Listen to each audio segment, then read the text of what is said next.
Hi, welcome to what's happening. Here are the top 5 stories.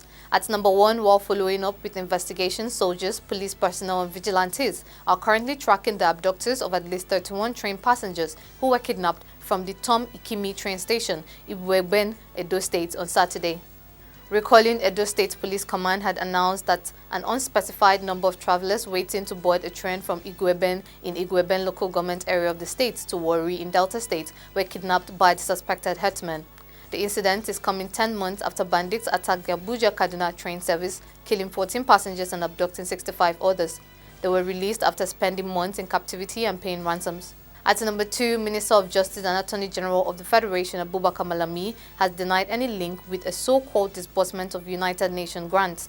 This was disclosed in a statement signed by Dr. Umar Jibrilu Gwandu, Special Assistant on Media and Public Relations, Office of the AGF and Minister of Justice. The statement noted that the Office of the AGF would appreciate if the names of the individuals and personalities mentioned in the statement, including the alleged signatory, could voice out personal testimonies as to the Malami they were referring to, say how the so-called Malami and Cabal reached out to them and exposed the agents or vendors, if any, that were used to block their access to the so-called grant.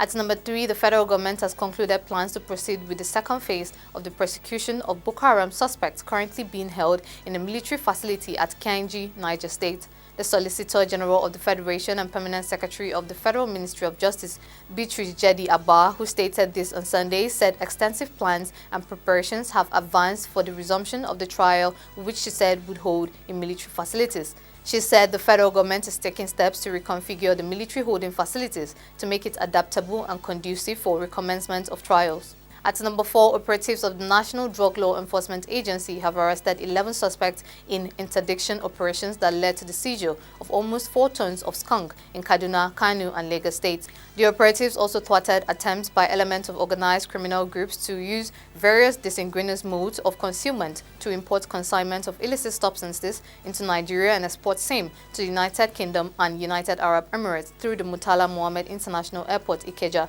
and Tinkan Seaport in Lagos. Spokesperson for the agency, Femi Babafemi, in a statement said about 37.5 kilograms of such illicit consignments were intercepted in the past week.